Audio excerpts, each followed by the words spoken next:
So we're coming at you a little bit early tonight. So if you guys hear any like childhood neighborhood shenanigans, I have terrible neighbors sometimes, so I apologize.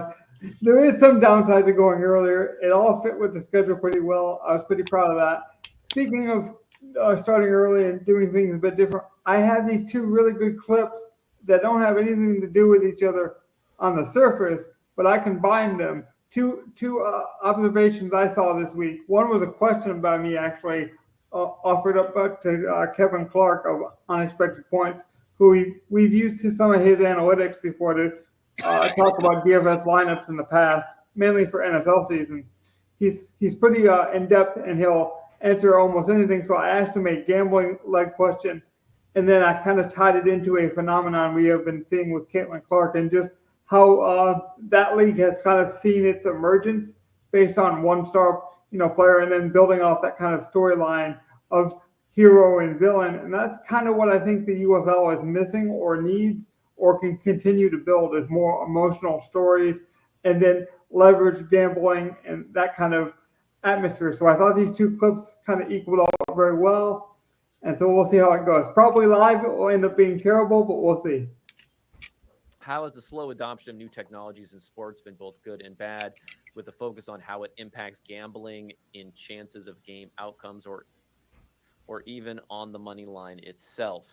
I mean, I think that the gambling lines have been pretty good for a pretty long time. And what you find out if you do any sort of modeling on team strength type of numbers, like I try to build into my power rankings, is you can get 98% of the way there without having to have like any sort of fantastic new technology or data or whatever you may need. Now, if you want to be able to come up with things like player props or digging further into that stuff, maybe it's helpful to have some more technologies there. If you want to be betting on more minute instances like in-game betting or on smaller events or on more obscure sort of stuff, yeah, the technologies probably help, but you can get a lot of way there just with your play-by-play EPA data and figuring out stuff and making some adjustments based upon that. But things have had to get better. But the books have a couple different ways of fighting back. One is by employing the same sort of nerdy people themselves to make their linesmen better. And two is to, shut down betting accounts that are making too much money from them, and directing those winning bettors elsewhere. So they don't have to lose money anymore. So I think it has an effect, but the best thing that you're going to get is non-public information. Still, if you can get any sort of non-public information, whether it's injury information, things like that, I think that's probably still one of the best ways that a winning gambler can sustain over time if they have access to any of that sort of stuff. The legality or ethics of that is another question, but that's probably still the best way. And I think as the technologies work, these books have a lot of money and a lot of stakes built into it. They should be able to keep up or exceed any sort of outsiders, or just pay them off and just bring them in and give them a big fat check that they can just cash every month and not have to worry about the ups and downs of the market. That'll probably always end up how it'll work out, and the books will be able to stay ahead in that way. All right, that's everything for me. Caitlin Clark in college was a phenomenon. And a question that I had asked on here was, how does she stay interesting if she's not a phenomenon? You don't really have to force the narrative arc upon anybody. The hero has to go through something. Every single star, even if they got their success early, we need to see these people suffer. What makes it interesting is when it gets hard. How do they push through that? What makes Caitlin Clark interesting at this point, now that she is not just going to be an instantaneous phenomenon, is this is the battle. This is the long road. This is what it's going to take to get there. That's what makes it go. The story, the legend, the art of Caitlin Clark is so much more interesting with these early struggles. This is how stories work. Hey, that actually worked. I'm starting to grow a little bit. This podcast is actually starting to go somewhere. But the two clips I thought were very important because one is, how is gambling going to influence the UFL? It's kind of what I took away from it. And just like the WNBA is doing with the Caitlin Clark story, whether you want to cheer for her as a hero, whether you want to see it as a villainous thing, and you're cheering for the more veterans of the league. And no matter what angle you have, if you tell a good story and you can kind of have like new technology and the idea that, yeah, I'm not afraid of growth and expansion, I think that's what the UFL needs. So while they need to be like the NFL in some ways and embrace gambling and take chances, they also got to be their own thing. And that's the thing I took away from the two clips. Did you guys have any thoughts? I mean, nothing he said surprised me. Insider information is always the best information to have as a gambler, and whether or not it's legal is up to people like Tim Donaghy, who got busted while working as a referee in the NBA. I think at this point, between Tim Donaghy and the Jonte Porter stuff, I think we found the line. It's like insider knowledge is fine as long as you're not a part of either one of the industries using it. So, like, you can't be an athlete and use any kind of insider knowledge. Mm-hmm. You can't work for the casinos and use any kind of insider knowledge. Anyone else can find out anything else and use it however they want, basically, in profit through the gambling and athletic sequence. And good luck finding that insider information if you're not like a part of the press or have just some special level access. You basically have to be fringe one of them to figure this out, because the only people who know it are part of groups that aren't allowed to do anything about it legally. Otherwise, it's the tampering. Like, that's basically what it is. You cannot be a part of either end of the gambling, whether it's the sport itself or the gambling establishment. As long as you're not affiliated with either of those two things, free game. Man, maybe this is just my lucky night because the video actually. That's where it pays to be a fan. If you're paying to be a fan, you go to every game, you watch every game, and you glean anything from the team. Yeah, and like somebody like me that doesn't live anywhere near a UFL football team, I'm not going to be crazy enough to go out and fly to the cities where they play to see if I can hang around the stadiums or the practice facilities to see what am I observing from the players that might give me that edge in making the DraftKings lineup betting. That would be insane for someone at this point because the money that you get in return doesn't justify all that travel. Airfare is fucking expensive in America, right? Pretty much. Well, Spirit is good. But on the flip side of that, in a positive way, we can kind of bridge this together well because Donnie actually went to a UFL game this last week. Shout out to that. But because gambling is available, Evan, you can love the sport. You could study it. You could have all this knowledge and not be close to a stadium and be like, I still want to express my fandom and my knowledge and my dedication to the sport. I'm going to go and bet the over on this UFL line because I know there's an edge there because many people don't appreciate it the way I do. So, yeah, I can't fly there and get a free T-shirt like Donnie can and sit in the front row, but I can use my front row sports knowledge and apply it in that way. Right. And there's a lot of guys who do that successfully, as he said, and they will eventually get cut off and have to move to another casino or another way of betting. Or try to find another niche that makes them good in a different sport or whatever. I think whatever it takes. We've gained some really good chemistry because you guys picked up on exactly the kind of talking points I was going to launch into with these two videos. And it's never more apparent than what we did earlier this year with Durant when we got that pick right. Obviously, we like to talk about that one. It's kind of become a running gag around here. And if you haven't, it was our hype. Like, it's like UFL is only a 10-game. See, it was only a 10-week season. Right. So, like one hit, like if I hit one time in 10 weeks of NFL, I think the entire season was a success. Yeah. And to be fair, we did $1 a week. We hit, what did we hit in total? Like we cashed on probably 30%, which is better than the cash rate in the contest. Which is better, yep. And then I took first in that personal, and then we had a bunch of min cashes. So I feel in like the week you took like first, didn't we like win like 4 on our dollar that week?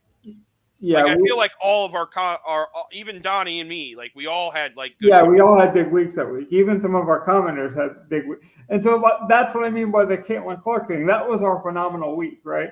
But then we sometimes get information wrong and we pay the price. But because when we are right, that payoff is so strong that's why we do these deep dives. like that's the thing. We capitalize on what we know and right. and attack.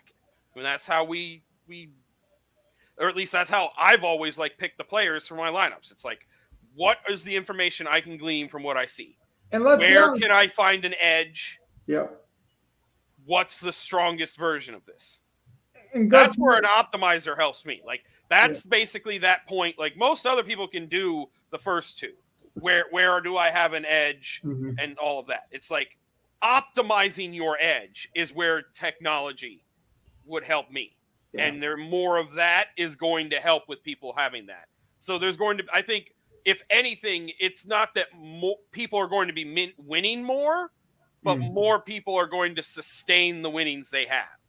Whereas a lot of the flash in the pan people that only can do it every so often are now going to become more consistent bettors that might get cut off. I agree. Donnie, you have any thoughts? Not on this specifically.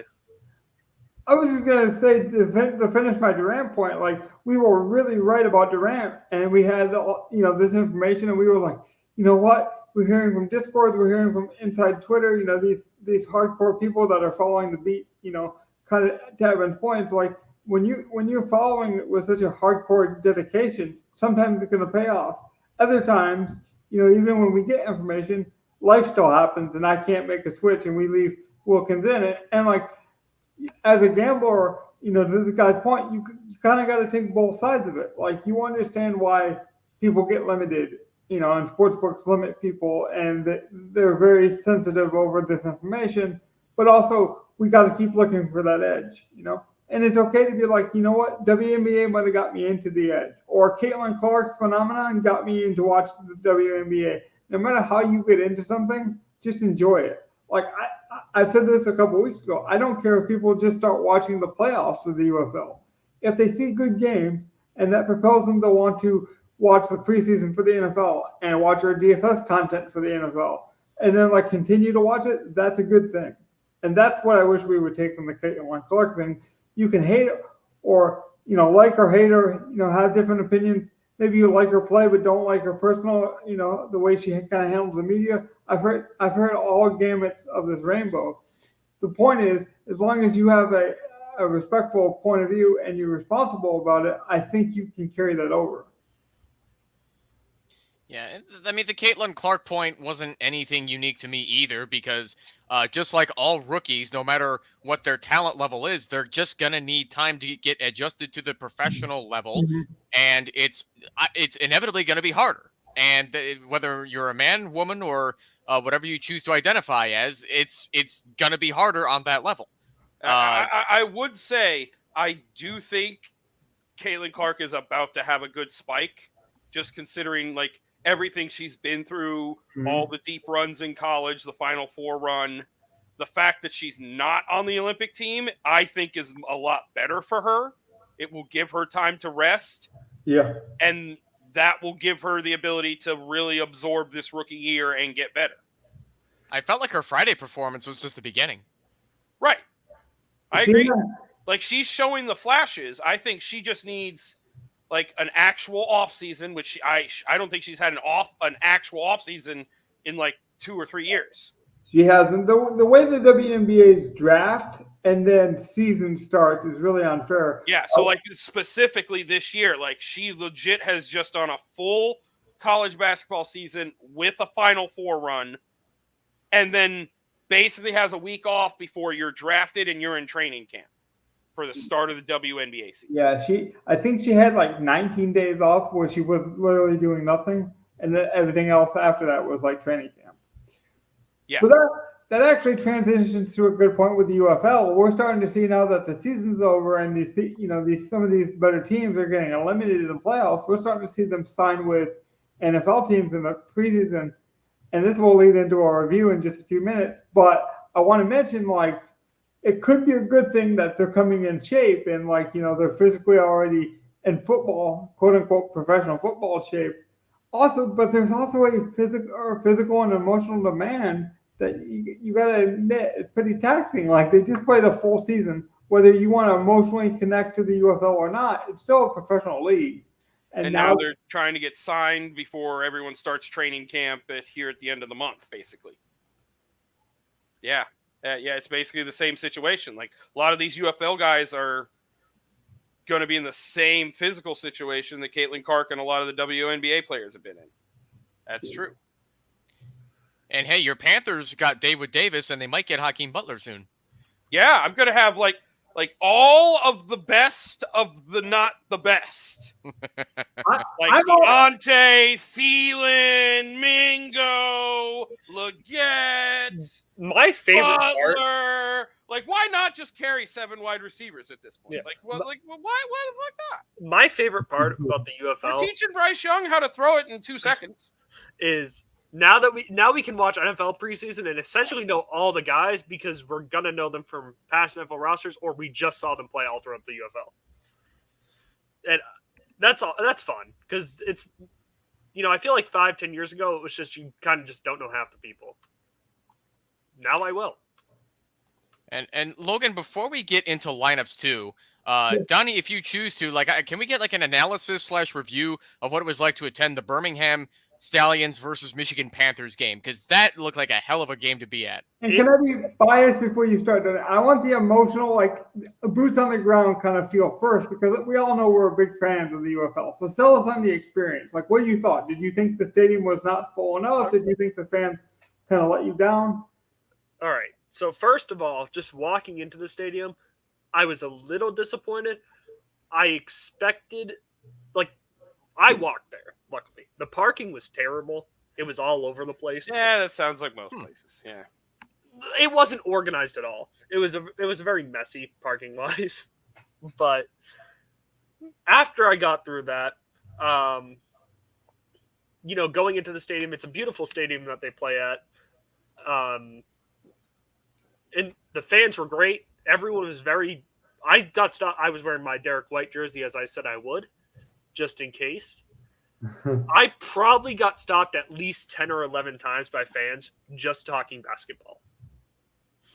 Yeah, sports fans are going to watch sports. And that shocked me, just because I was wearing the Celtics jersey. So overall, I thought there'd be more Dallas fans in Alabama. The fan energy was great. The time was a blast. We had a couple good chants. I'm not sure if any of them got through TVs of, the refs you suck. Had a long three-peat after the win was solidified.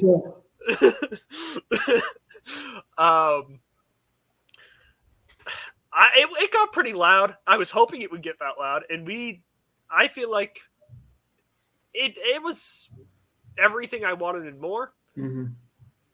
I will say, to Stanley the Stallion, the mascot they had running around, was very rude of you to call my friend over like you were going to autograph something and then wave him off.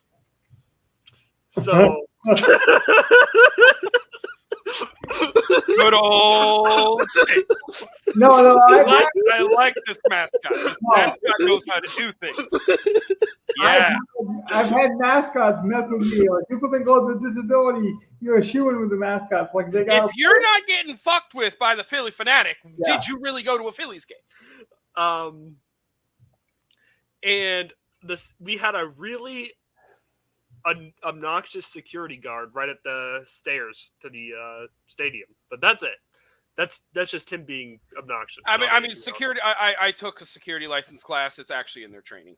Yeah, well, we're not. You're supposed to know we're security, so you know not to fuck up. So we kind of have to be obnoxious. For an example, Roundtree came up into the stands, right next to everyone. Oh, what he full on. No, he walked up the steps and was in the stands, and he grabbed his dad after the win, and drags him through the crowd and brings him down the steps. Okay, and the security immediately says no and drags him back in. It's like, you can't come down here, and that was weird to me. Yeah. I get why they're hypersensitive because if they mess up, if something goes wrong, it's on their head. It's like, Well- okay, that's his dad, and all of a sudden the trench coat opens and three. Right. Let's not finish that joke, actually. No, I mean, I mean, yeah, I know you say it lightheartedly, but that's the fear of the security. So like, it always looks like they're being over precautious, and they are, but they're intentionally doing. Oh, but believe me, there was nobody wearing a trench coat. It was very hot. I was worried you were going to get burned by the sun. No. I did have some sunscreen. SPF 250, 350, 1000. I'm a ginger, so I like, wasn't I will direct burn to a sunlight. crisp if I sit out in the sun, no matter what. Yeah, I don't really burn in general, but I was in direct sunlight. It was hot. The hat really helped. Hats I are loved it, very though. helpful. Speaking of helpful, Donnie, do you think it was helpful that like you kind of didn't expect the NFL experience and like you expected more of a kind of like fan appreciated kind of almost like organic experience? Like you kind of knew you would get access because I mean, think about like even the TV viewing experience. They're accessing these players after big plays. Like that's kind of their big promotion. That's kind of what they can do at this stage. Yeah, we didn't actually hear any player interviews like in the game, but we did hear the refs, explaining their calls. Yeah. They could have easily done the player interviews on the big screen, so I don't know why they didn't. They were too busy advertising us to show our big Dwayne energy. I will say that man, he deserves all the credit because he bought the league from Vince and made it a credible thing. But I'm even telling you commercially when you watch it on TV, that man sells the hell out of his products on his TV. So kudos to him because he's definitely got that brand ambassador, connection strong. Like you're not breaking that. Yeah, no, I mean, the first time I heard Big Dwayne energy, it definitely made me laugh. So, Yeah, I don't know. Yeah. Second time, nah. But like, yeah, you said Big Dwayne energy, and I don't know why it tickled me so much. It just, don't know. I think Donnie, did you get any noteworthy pictures from the game too that are worth showing? not on stream though. Okay. I don't have anything quite noteworthy just outside of Too many dick pics. Heard. But it was very interactive. There was being up close, you're obviously going to feel a little bit more interactive with things going on anyway. But it was just a really relaxing day out. That's cool, Donnie, because they're like kind of like we can have fun with this, we can experiment, we can give the fans the expo experience of just like having full access. As this league grows, like what can they do to keep enhancing that fan experience without it being like too corporate? Because like that's the biggest thing with the NFL. I mean, after it gets to a certain size, there's just nothing you can do. The cheerleaders aren't going to be able to come up into the stands and talk to you. The mascot probably isn't going to be as, goofy inside the stands. A player definitely won't run into the stands. That's for sure. Right. No, We saw the Stallions at least jumping up in celebration with the fans. Yes. I was not close enough to the shirtless side. The shirtless section is what they called it. I don't know if they officially call it that on TV, but I did learn. they do. It is definitively advertised in the stadium as the shirtless section. Yeah, I've heard. I'm gonna go take my shirt off. I'm going over there. And Yeah. I'm sure you guys saw it on TV. A lot of people were swayed into taking their shirt off outside of the shirtless section. For a fucking hot day like that? Hell yeah. Donnie, you hit it on the head, though. That's the perfect way to put it. It's like, as the league expands, we're still going to be fans, but our fandom is going to change. It's like, it's almost like how I was a fan of the WNBA. I keep bringing this up, but it's such a good parallel. I was a fan before Caitlin Clark, but now Caitlin Clark's here and that phenomenon has happened. It's not even about her, the player. It's the phenomenon of her, the idea. Now that she's here and all of the other young rookies are here, Steph's, cousin, they've gotten tremendous viewership because of it. There is no going back. Like, this league is going forward. It might not reach the point we want it to, but this league is reaching. So I'm glad that you got to experience that because in a few years, if it's successful. And tell me, you were at the game. How did you feel watching former Panthers quarterback Matt Corral?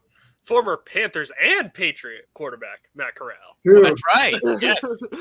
How was our alum? How did he look in that game? Because oh my God. I was shocked at how well he looked. Now, they said it very early on. NFL talent. He dropped in the NFL because of how he acted as a person, not because of his football play. That is what happened. But I did not expect him to get benched as soon as everyone in the crowd just started yelling at the coach.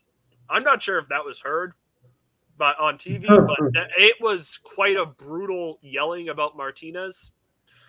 And I didn't understand that considering how well he had played throughout the year, but fans turned quick.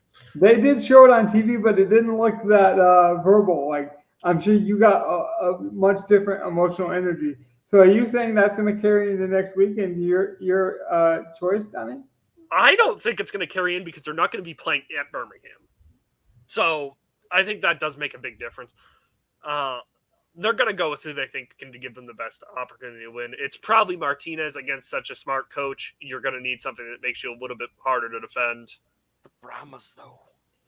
A day afterwards, he was named MVP of the league. So it was ironic. But Birmingham said from the beginning, we have 2 starting quarterbacks. And they have. To be fair, they've always said that. Like even when Martinez was at his peak. And that's where there was still the threat of Corral coming in and stealing snaps from him. Yeah, all year.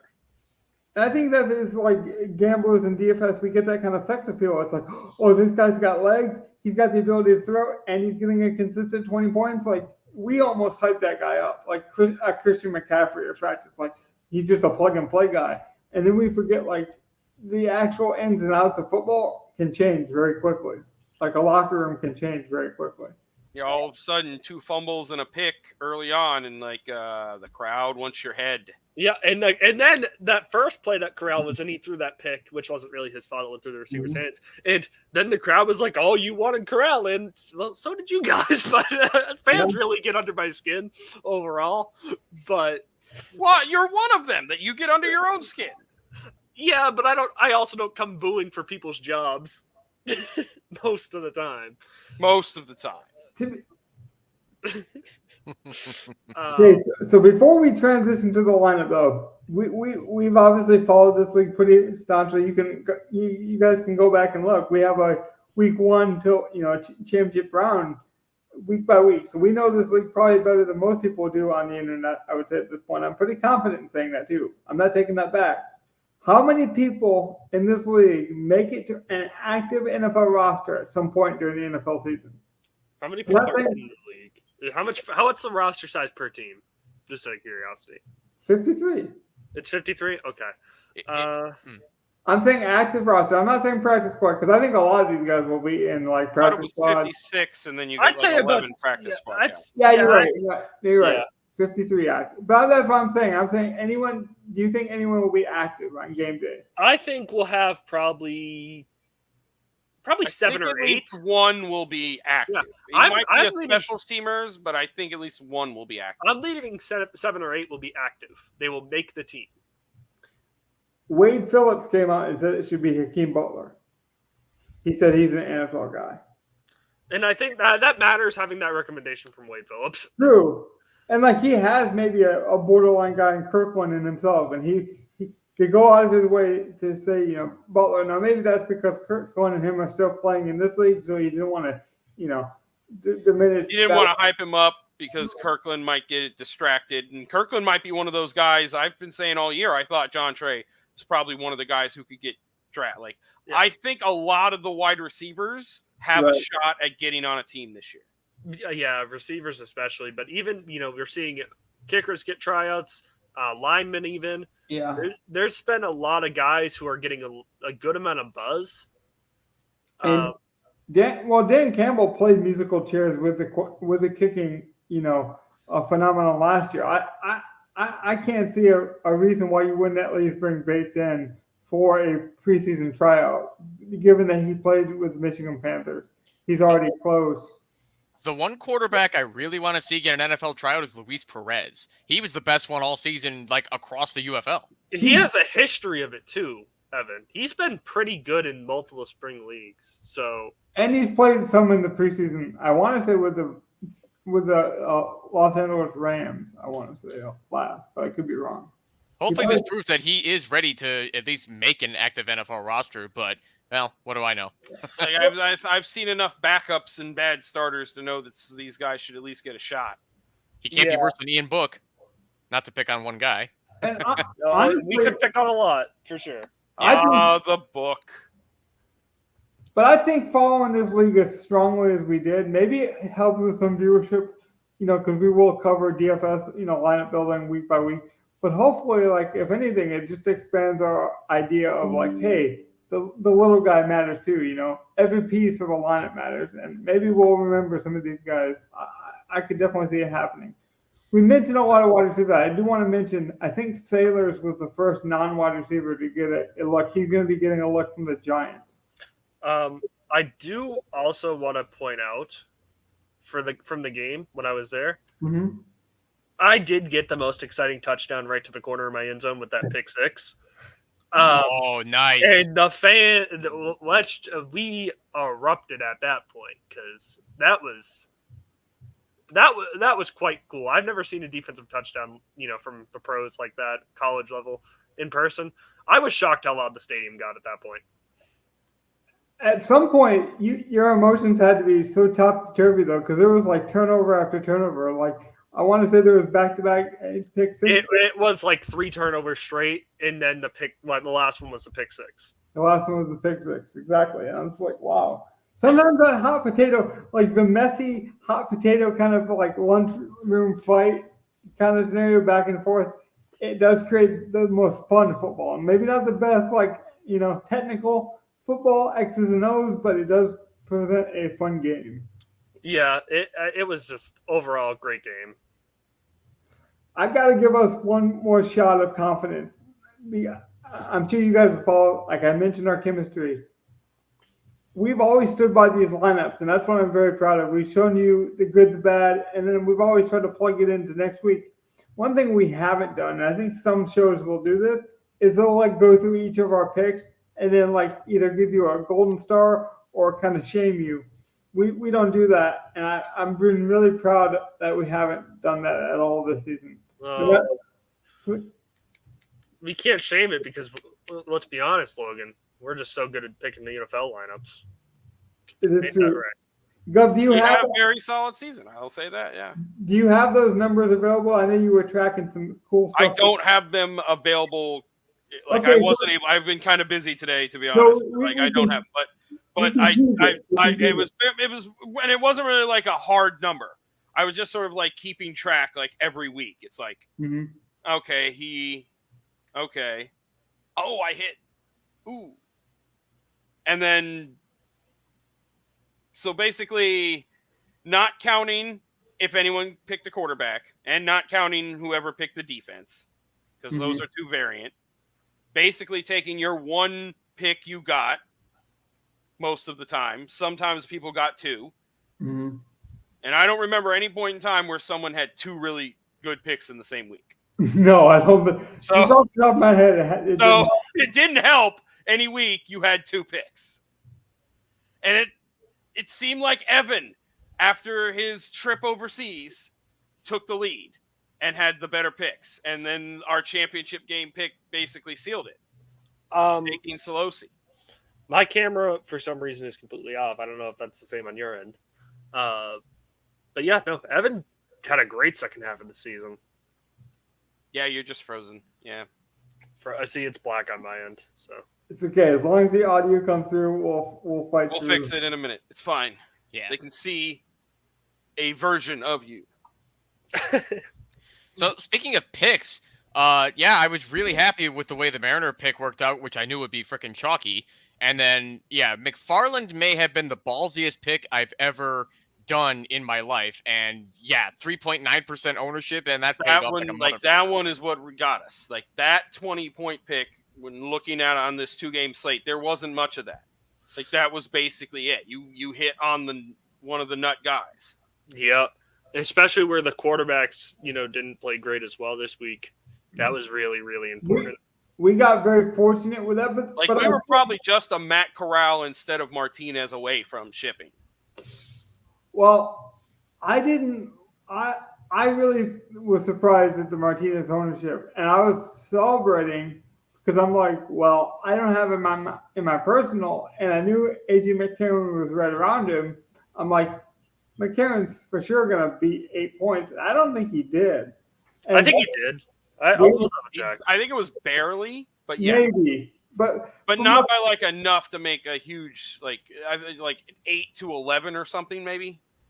But then looking back at him, like that's why you play Martinez at that high ownership, because we just eat the chalk because he's going to get some points unless some fluke injury happens, and he's so high owned that if you don't have him and he has a really good day, you're basically dead. There's no chance you cash, right?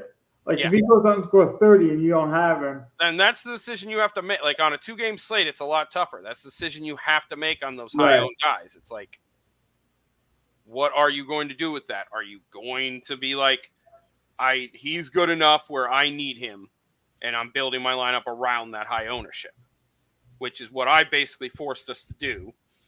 But I thought like the picks we already had, while chalky, I knew we could find something. Well, interestingly, Logan, if you want to go up to the first place lineup, I mean, you could tell how the quarterbacks really didn't play a huge factor, and it just kind of made sense to play Martinez. The first couple teams, they had Martinez. Yeah. Was Garbers the high-scoring quarterback of the week? Not in the contest I was in. The first place had 101, and that was with Martinez in. Okay. Wow. That's very. We cashed in both of them, by the way. So we did cash in the one that you're talking about as well. Yeah, and then another one. Interestingly enough, the fifth place one had a Dormade, which had 0 points. Ouch. Which, I mean, we could talk about that, but another time on why a 3% owned Dormade makes no sense in any scenario. But And so, but to your point, Donnie, that's where I lost it. It's okay. I'll get it back. I have full confidence. I'll come back to my point.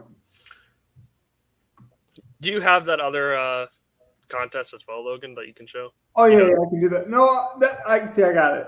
That's where Gov's right though. You eat that 68% on Martinez, because even if he fails, he's probably going to do good enough that you still have a chance to cash with all the rest of your lineup. And we were confident with all the rest of it. So you might as well just pay up for the highest upside guy. And that's what we did with Martinez. He played half of the game that Chase Garbers played, and he easily could have outscored him, And given he only played a half, and a very bad half at that, he had 8 points. That was more than half what Garbers did in a full game. So I thought that was very valuable. It should be this one. Oh, I lied. I thought it was the UFL lineup I cashed with as well, but it wasn't. It was the UFL and the UF. See, any OGs that know have known I've confused it all UFC. Season. Ha ha ha. I've confused that all season, and usually Gov calls me out just like he did there. So that works. But I will show the UFL lineup just for comparison standpoint. I was right on the cash line. I know it. I know in this contest, by the way, Karen had 11. Yeah. In this one, Corral was 0.5% owned, which again makes 0 sense to me why he was played. But it doesn't to me, because we knew it was a 2-quarterback system at any point in time. Martinez, rushing quarterback, could get hurt. He could just have a crap game, and all of a sudden Corral banking on an injury, though, which is the most likely scenario, which is what he would have played, I would have assumed. It's just weird to me. Kind of similar to what we did with Martinez. That's basically what I did with Hakeem Butler in this lineup. 4 lineups, something like that. Yeah, 1,780.5%. I guess where it is a 20 entry max, it's possible, but Like if you just were trying to change things up. Evan, you've been quiet for a while. You got any thoughts? I mean, for your other lineup here, it's just good to see some crossover, agreeing upon Mariner. I'm surprised his usage was a little lower in this particular contest, but I don't blame you for spending on Hakeem Butler because with championship week, you figured he was going to get his catches. I'm not the biggest Deion Kane fan because I know Birmingham loves running the football, but I don't blame you for taking a shot on him because he's the top pass catcher for that team. I was fading Martinez, so I'm like, if I'm going to fade Martinez as a rusher, like that's basically what I'm doing. At that point, I'm fading his rushing upside. I'm like, they're going to get it through the air. So I might as well just pick who I think is one of the more talented pass catchers. That was the idea there. I shouldn't be surprised that you picked Colburn to be your running back because I figured against Birmingham's defense, he was going to have a really bad time, and he did. Yeah, that was like I kind of liked Colburn this week, to be honest. It was a good contrarian play. It was see it had some of the lower ownership. And that was the plague of it was everyone else is going to play Martinez and they're going to roll. I'm going to play the opposite side of that. Maybe it's an interesting game, but I'll play the opposite side and capitalize on that ownership leverage. And, not to shit too much on Colburn. He's 5th in the UFL this year in total rushing yardage, but I just like other backs better. I would have picked Lovett over Colburn, but that's just me. I would have done that too, Evan, if I knew McCray was going to be as involved as he was, but McCray hadn't been involved very much up until basically they were resting for the playoffs, and then their other running backs were out. So they like to go with a very concise running back room, and then Hillis was already out this week. So I thought it was clear sailing for a running back to take the workload. I just was wrong. It happens. But I liked the McCarron play too because you knew he was gonna sling it against San Antonio. Yeah. Well, I just think that's such a purposeful point that we were making. It's like Martinez and AJ McCarron had all the backing to be good, and even though they had some of the worst games, they still put up points. Some people, tried to play it too cute with Quentin Dormandy and got burned. Maybe they were doing a similar thing that we were doing a couple weeks ago, playing the injury thing. If he plays, then I got to switch. But we got burned by that this season. It's a risky proposition to do that. I mean, Dormandy does like Kirkland, so I see it. And, another thing I want to point out that I, like about this is last week we brought up a lot of these names and, that didn't work out maybe, but the very next week it does work out. I think the only name that we didn't really hit on at all that kind of probably shocked us is Thomas from Birmingham. Yeah, he's been their end zone guy. He's been like Well, he was the home run guy last game though. That was it. It wasn't even an end zone guy thing. Right. He caught 2 deep ones. Well, Jordan Thomas, right. Jordan Thomas, yes.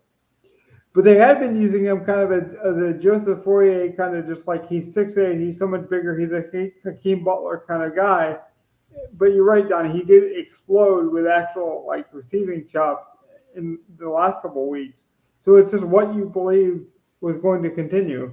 And I really didn't see his production equaling his price at this point. Yeah. And honestly, we finally saw the Amari Rodgers game, which it wasn't anything crazy, but, he was targeted probably 4 or 5 times, I'd say. Yeah. He scores. We mentioned Smith a couple of weeks ago, especially with Chase Garbers back. Garbers does usually tend to target, and this might be handy for people next week. He does target Stevenson, their fast wide receiver, the kind of gadget wide receiver, and Smith a lot more than Quentin Dormandy did. So that is kind of an insider, just eyes on the screen kind of take from me watching it every week as I do. He does tend to deep dive stats on that. Yes. Yeah. So that's what I've noticed there. But if we're being honest, Smith caught a long pass. So if he doesn't catch that, one pass for 60 yards, his numbers look a lot different, And then I think it was AJ McCarron missed Butler just terribly throwing ball, and Butler couldn't get both feet down. If Butler gets both feet down, that's another like 7 or 8 point swing. Hey, Logan, can we see the winner in this contest? You can. I was just taking a random one at that point because I think Donnie did mention it. But yeah, I don't mind turning the first flip guy.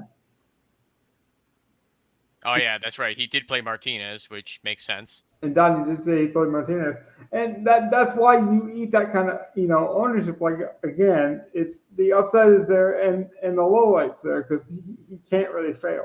But you got to get right with someone else. Now he took your McFarland play, Evan, and made that was enough. So that's the idea with eating the chalk. The McFarland play and the Stevenson play. But he didn't have Garbers with him. He full stack Bama with Mariner on the other side. Yep. Remember what we thought the Birmingham Michigan game was going to be close, and it was in the third quarter, and then Birmingham just fucking pulled away in the fourth quarter, adding on more points for the DST for the Stallions. Yeah. Yeah, good times. Well, sometimes you can score a lot of points in DFS if the quarterback's throwing a lot and just not getting first down. It doesn't equal to a high-scoring game, but the points add up, especially with wide receivers in a PPR website. I think these are the small edges that people forget. They look at the box score at the end of the game and say, hey, there was this many points. The game was obviously exciting. And that's where like gambling and DFS and lineup construction can just be so much more fun. We don't necessarily need touchdowns always to get points. Absolutely. I preach that all the time. Yep. Anything else we got? I thought this was a pretty high and tight show. I thought we covered a lot. Unless you guys want to, Donnie, have you finished Back to the Future yet? I think everyone. I have finished it. Yes. Wow. Finished all of them. Let's hear it. The third one I thought was the second best one of them all. I will say that. See, the third one is underrated. Yeah, People don't know how good the Western is. Yeah. I'm telling you, it's because they leaned into just being campy. Like they didn't try to match the first one. They're like, you know what, we're just gonna have fun. I think they. That's what it did feel like. You're right. It did feel like they were just like, let's get different here. I love his refrigerator, his ice maker. The 1800s ice maker for the dock. Oh, that's awesome. Yeah, it's I'm glad you finally watched it. I'm actually glad it took such an extraction for us to get you to watch it. It took such hard work because it showed our passion. But then for it to still come through, like sometimes, and I'm being serious here, but sometimes you offer somebody an emotional, like something that means something to you. It's an emotional connection, and you're like, hey, this is a good book, or hey, this is a good recipe. And then you're kind of scared. You're like, well, will they like it as much as I do? Or will they care about it in the way I do? Maybe they'll perceive something in this movie totally different, and I'm just emotionally connected to it on a level. So to be able to share it with you, Donnie, for you to actually like love it as much as I thought you would means a lot to me, really. So now that I went sappy and that everyone kind of is scared to say anything, is there anything else we want to say tonight?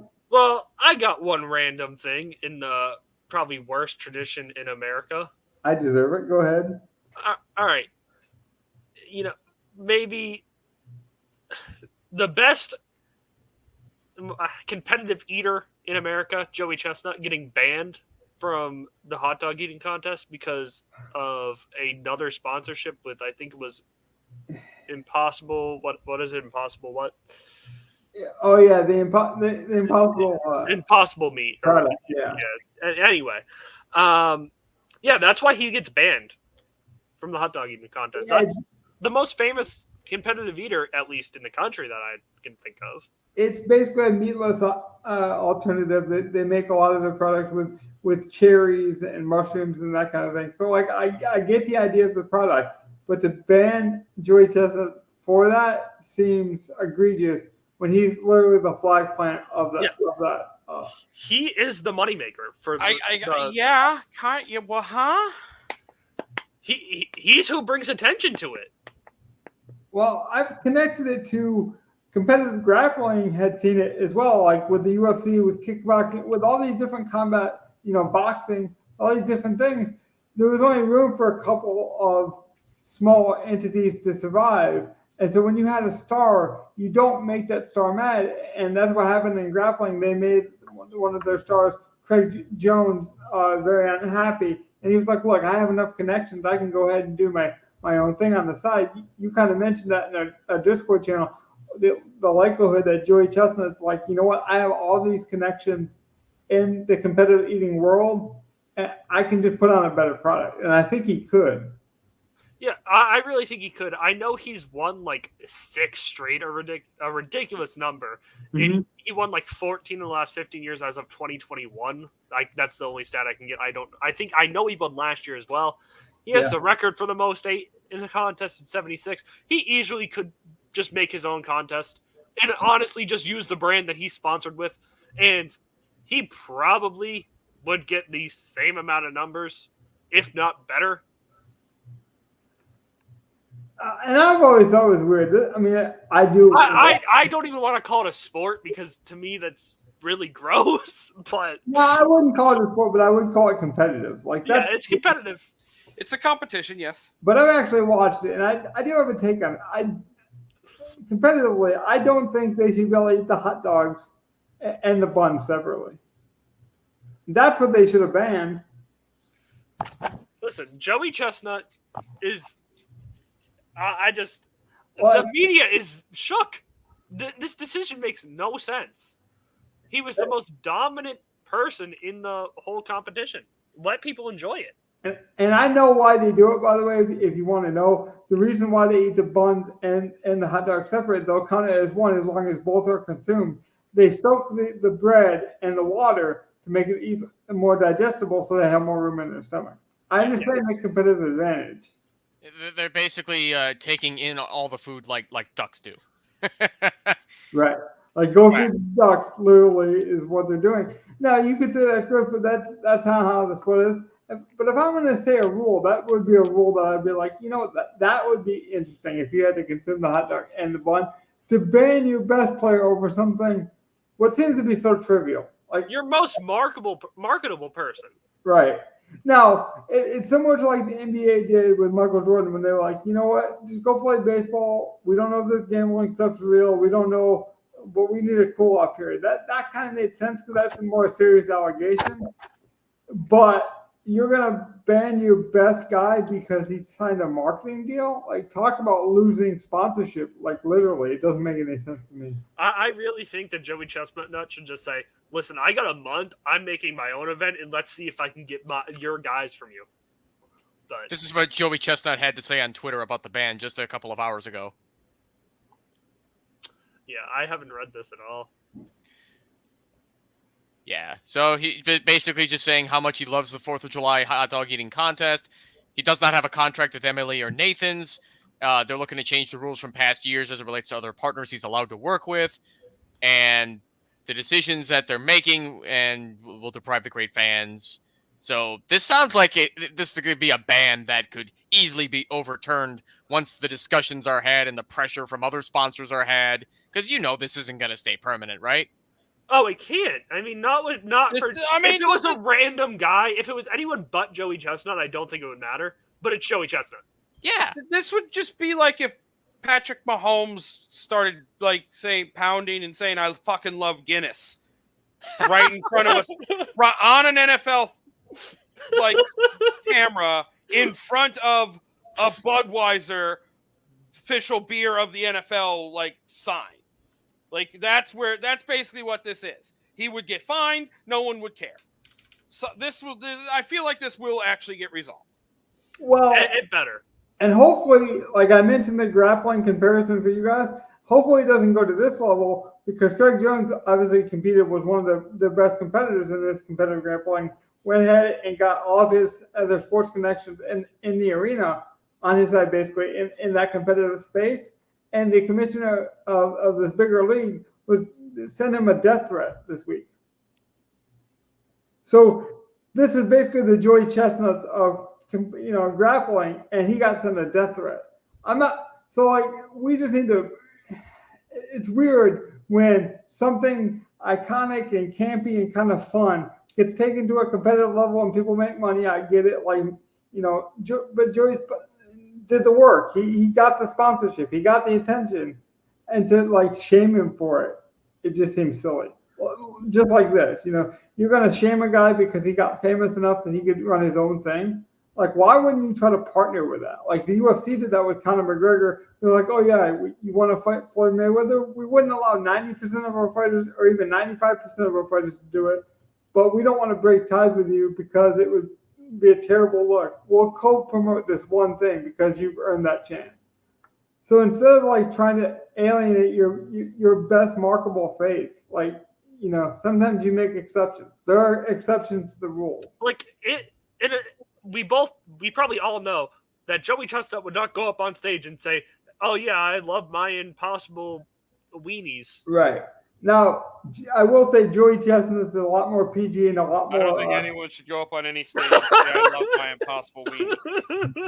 Well, I was just gonna say Joey Chestnut has definitely a more how would you say, like a family-friendly approach. Craig Jones, the guy that runs this grappling, he is kind of an asshole. Like, he does bring the attention to himself, so you could see why he would get death threats.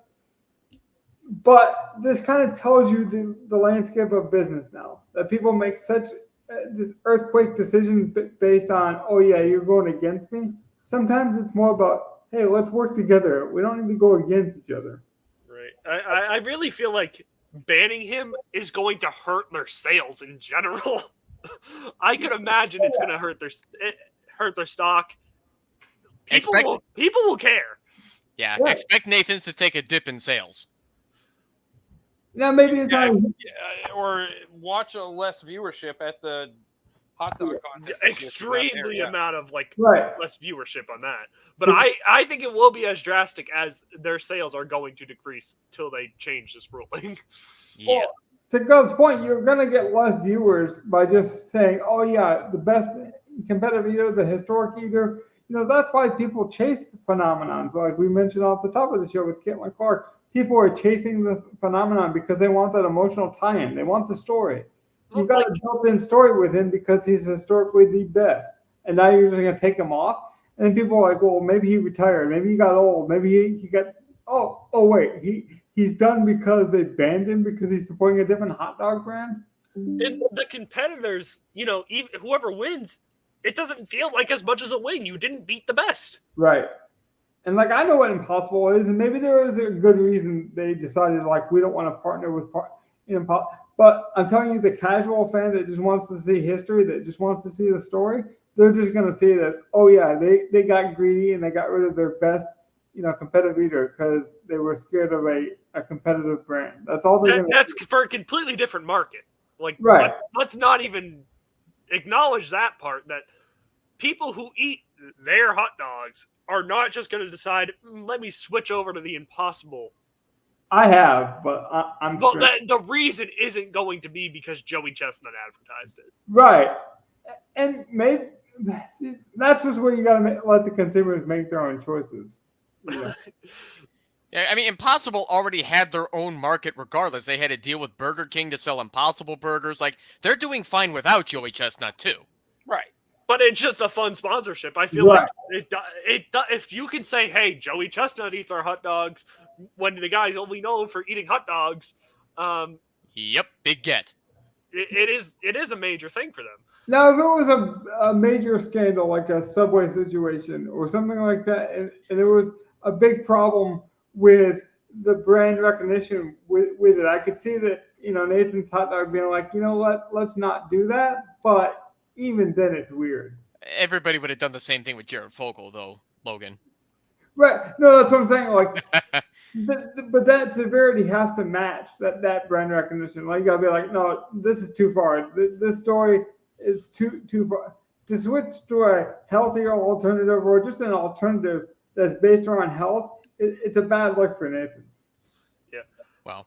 Yeah, we'll have to wait and see, because I'm sure in a couple of weeks or even a couple of months from now, watch, they're probably going to undo the ban, and it'll be a big publicity. It has to be by the 4th. They have to make that decision. Right. Because this is like their Daytona. This is like NASCAR. You only get so many big events for some of these more niche sports, and this is definitely their Super Bowl. And what a white flag would it be if you did it on July 5th? Yeah. Because of ratings. Maybe. I mean, we see it with some of the press conferences with the UFC. Some of their marketing tactics are dirty, but it works sometimes. Yeah, I definitely wanted to hit on it since it's probably the biggest competitive news we've had today. No, I do think it tied into like what we were talking about with like phenomenons and like sports buy-ins versus the bottom dollar. Like I thought it was a good conversation. Yeah. So, ladies and gents, please do tune in again on Friday night where we will be doing our showdown lineup for the championship game for the UFL. I will be the lucky SOB who will get to be picking the captain for our team too. Even if it might be unofficial right now because we don't have a total count. But I'm pretty sure it's you.